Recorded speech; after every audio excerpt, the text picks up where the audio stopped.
If you're an overthinker, you'll know exactly how it goes. A problem keeps popping up in your mind, for instance, a health worry or a dilemma at work, and you just can't stop dwelling on it, as you desperately try to find some meaning or solution. Round and round the thoughts go, but, unfortunately, the solutions rarely arrive. In my daily work as a metacognitive clinical psychologist, I encounter many people who, in trying to find answers or meaning, or in attempting to make the right decision, spend most of their waking hours scrutinizing their minds for solutions.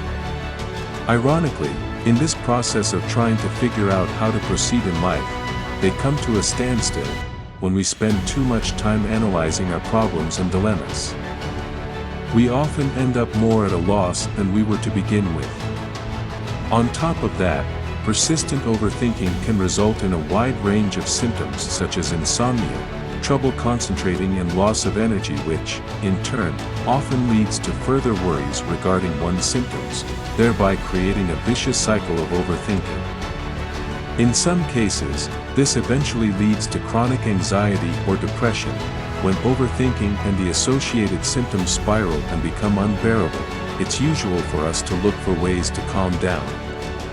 Many common strategies sound reasonable or useful, but research shows that they can inadvertently cause more harm than good and typically lead to even more overthinking. You might recognize some of them in your own behavior. Constantly looking out for threats. There's nothing wrong with this strategy if you feel in control, but it can quickly backfire. Take health concerns. If, as a way to calm your worries, you start to excessively scan yourself or the people you care about for signs of illness, this threat monitoring will lead only to a heightened sense of danger and more health-related worries. Another example is constantly keeping an eye out for whether people like you, trying to figure out what they think of you, which inadvertently results in you becoming more distant, non-participatory in worry, and not being able to enjoy their company. Seeking answers and reassurance. It's completely natural to seek reassurance from people close to you, and to look for answers as to how to cope better. However, if you come to a point where you depend on these strategies to calm you down and reduce your worries, you're on a slippery slope. For instance, some of my clients spend several hours a day Googling, hoping to find reassurance or, at least, an explanation as to why they're feeling down. Yet this strategy often leads to even more worries, since Googling relatively common symptoms typically yields a wide range of search results, including diagnoses that you hadn't even thought of. Excessive planning. Of course, there's nothing wrong with moderate levels of planning. It's perfectly healthy to keep a calendar or to leave notes for yourself. However, some people plan their lives down to the tiniest detail, and this can become problematic. In addition to being rather time-consuming, excessive planning can have other negative effects, including exacerbating worries. For instance, when planning carefully, it's tempting to try to predict all the things that could possibly interfere with a plan and how to potentially handle such events should they occur, thereby initiating a process of worry. Others plan meticulously because they believe that they won't be able to cope otherwise, which can lead to excessive worries when planning isn't possible or unexpected events arise. Aside from these unhelpful strategies, another key factor that can perpetuate overthinking is your beliefs about thinking. The term metacognitive in metacognitive therapy, the clinical approach I use, actually refers to thinking about thinking. When my clients start metacognitive therapy, many of them are convinced that they have no control of their thought processes. They believe that their thoughts just appear and automatically attract attention, and that they can't control whether these thoughts develop into hour-long ruminations about how bad things are now, or into catastrophic worries about what could go wrong in the future. I have some good news: you don't have to live with excessive worry. It's an enduring myth that overthinking is an innate trait, like eye color or crooked toes, meaning that it can't be changed and you simply have to live with it. Adrian Wells, the clinical psychologist at the University of Manchester who founded metacognitive therapy, discovered that overthinking, that is, worrying and rumination, is a learned strategy that we choose, consciously or unconsciously, as a way to try to deal with our difficult thoughts and feelings. It's not a fixed trait, but a habit that we fall into, and we can learn to change it if we want. In my first 10 years practicing as a clinical psychologist, I worked in traditional cognitive behavioral therapy. CBT teaches us that we need to spend time on our thoughts and beliefs in order to challenge them and transform them into more realistic or compassionate versions. When I was introduced to metacognitive therapy, in which the focus is on simply letting go of your thoughts, Wells jokingly calls it lazy therapy, it radically changed my understanding of mental illnesses. In 2020, together with Wells and other colleagues, we published the results of a large randomized trial involving 174 clients with depression. We found that those who participated in metacognitive therapy benefited more than others allocated to receive CBT. 74% met the formal criteria for recovery at post-treatment, versus 52% of those in the CBT group, and this was largely maintained at follow-up. Together with my own client work and the experiences of other therapists using metacognitive therapy, this finding has convinced me that the cause of mental illnesses isn't our negative thoughts per se, and therefore the solution is not to spend yet more time on them. On the contrary, the cause of mental illnesses is too much time spent dwelling on our negative thoughts, and so the solution is to spend less time on them. This realization created a tsunami of thoughts within my own mind. For years, through CBT, I have helped my clients spend more time on their negative thoughts, but what if there were better ways I could have helped them? True, many of my clients felt CBT had helped them, and it certainly is beneficial to many, but I no longer believe it's the optimal approach. For the past 10 years I have completely changed my methods and I exclusively use metacognitive therapy to help people think less and, in so doing, cope better with their mental health problems. Whether you just worry a little more than you'd like to, or you suffer from an anxiety disorder or depression, metacognitive strategies can help you reduce the overthinking that contributes to your symptoms. Metacognitive therapy is about discovering that you can choose whether or not you engage in a thought regardless of its content or the feelings it gives rise to. In the following section, I'll take you through some of the steps I use in metacognitive therapy to help my clients reduce their overthinking and learn that overthinking isn't something that happens to us, it's within our control. What to do: get to know your trigger thoughts and let them be. It is estimated that the human brain produces thousands of separate thoughts, associations, and memories every single day. Most of these thoughts are without significance, they come and go without us noticing.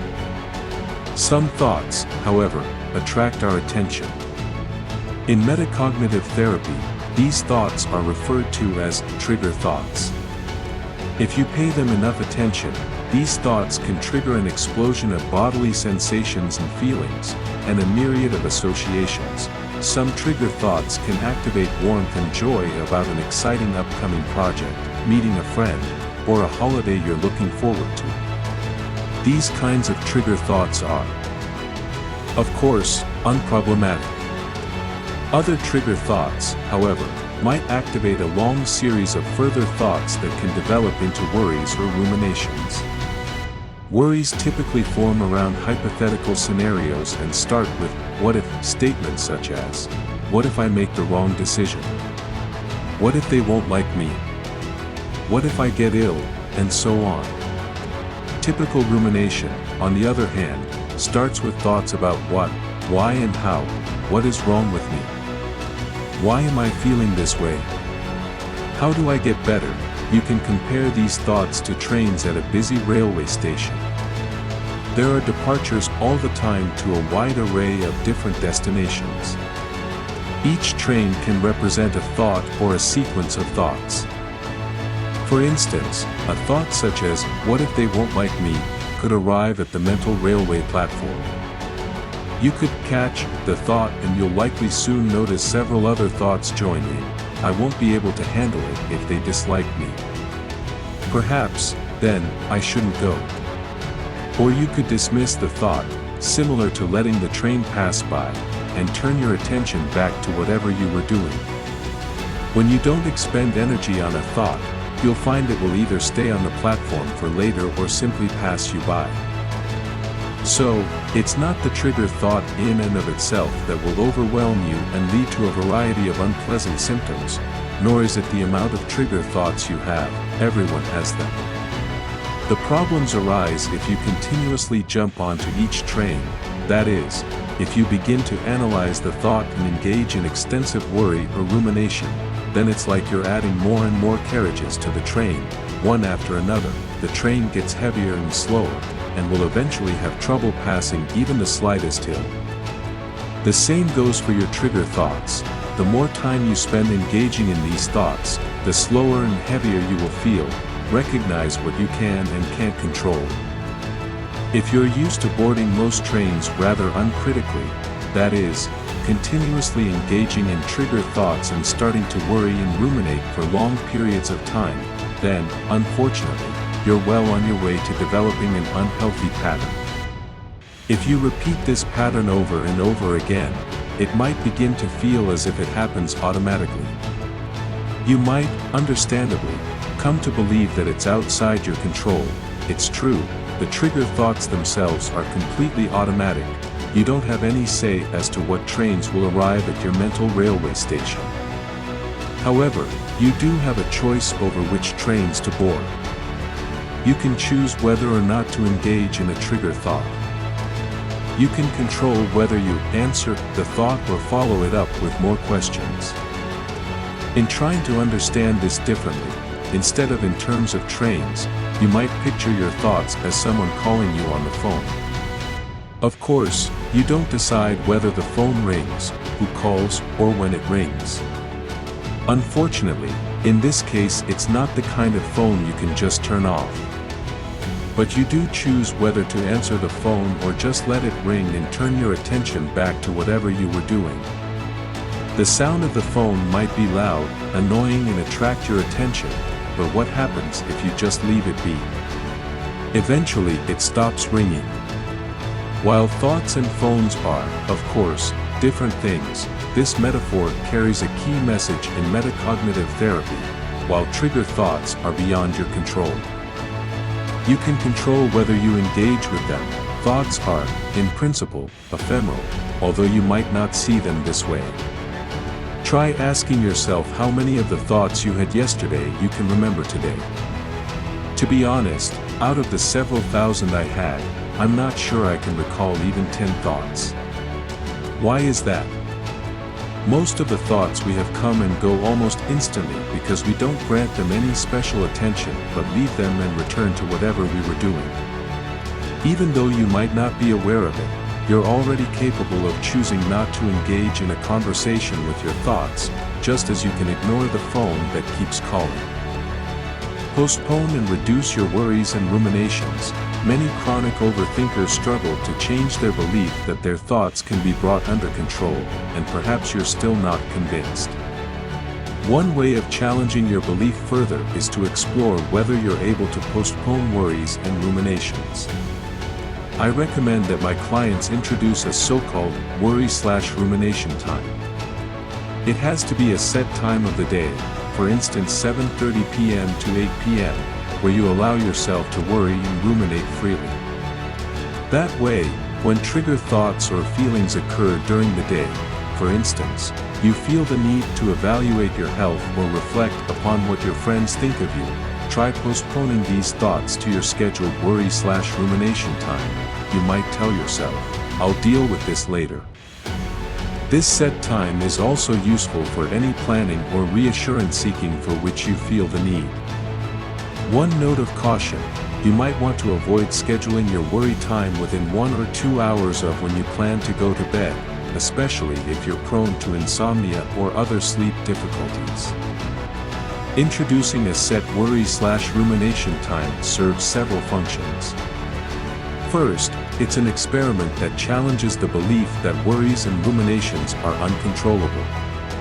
When dedicating themselves to this experiment, most of my clients find that it is indeed possible to postpone worries or ruminations. While this might seem a hard goal, in fact it's something you already do on a daily basis without realizing. For instance, any time you notice an alarming newspaper headline on your way to work and start worrying, but then remember that you're in a hurry and so turn your attention back to getting to work, that's you controlling your thoughts.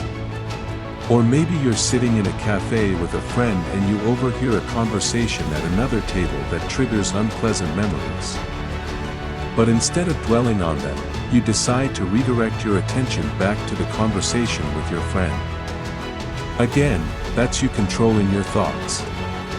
In the same way, you can learn to consciously ignore your own internal trigger thoughts, thereby experiencing that you really do have a choice in whether you choose to engage in them or not. A second function of setting worry/rumination time is that it's a way of discovering that trigger thoughts are ephemeral and ever-changing. For instance, the thoughts that seemed highly relevant and important in the morning will often seem less important when you arrive at your worry/rumination time later in the day. You might even discover that you're not able to recall some of the thoughts that triggered you. All feelings, whether positive or negative, are usually ephemeral if we tolerate them and let them be. Of course, not all thoughts disappear forever when you postpone processing them. Some thoughts might be about important issues that you really need to address. Regardless, as most of my clients find, it's much more constructive to deal with these issues within a defined time of the day instead of endlessly problem solving while you're trying to go about your daily responsibilities.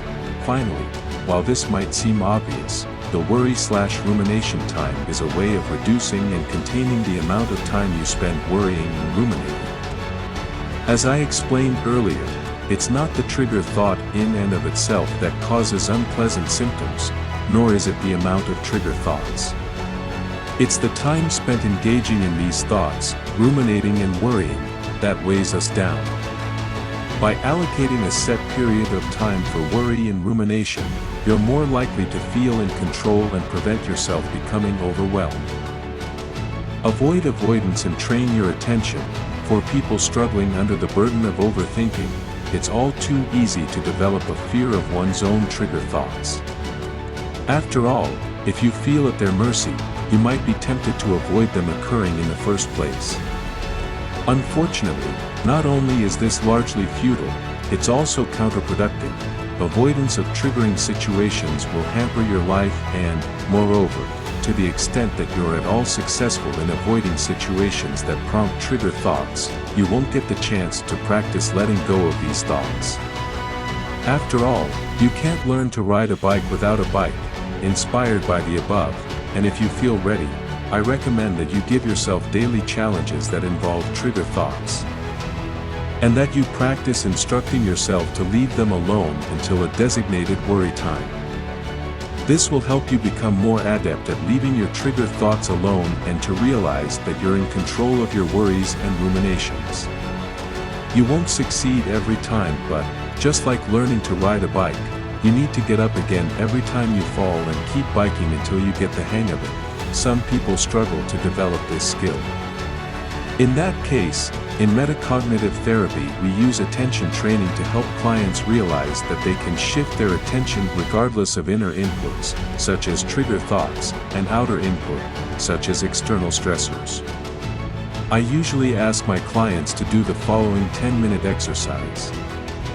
Maybe reading this will inspire you to try it out yourself. Tune into 3 or more environmental sounds, such as traffic, birdsong, chatter from a nearby radio or TV, children playing, building work, or whatever. You need to find somewhere where these ambient sounds are going on.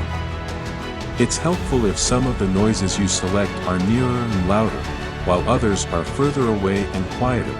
Of the 3 or more sounds you've selected, practice tuning into just one at a time for approximately 10 seconds each. You could use a digital timer to help you, and let the others fade into the background. After the 10 seconds is up, switch your focus to another of your chosen sounds. After 2 minutes, repeat the exercise, but switching more quickly between the sounds, now focusing on each one for just 2 to 4 seconds each. The aim of the exercise is to become familiar with, and adept at, shifting your attention. When you're feeling more confident, you could introduce a recording of a trigger thought into the exercise, and practice switching your attention away from and back to the sound of that thought. Another exercise you could try that I use in my clinic is the window pane exercise. This will further illustrate that your attention is under your control, independent of the existence of trigger thoughts in your head. I write 1 or 2 trigger thoughts in washable ink on a window, such as, "What if I fail my driving test?" or "What if she finds me boring?" Then I ask my client to practice looking through the words to notice the scene beyond, the trees, the sky, the buildings, whatever the view is from the window. Then I ask them to switch their attention back to the words again, now back to the details of the view. The purpose here is to familiarize clients with the sensation that we can control our attention.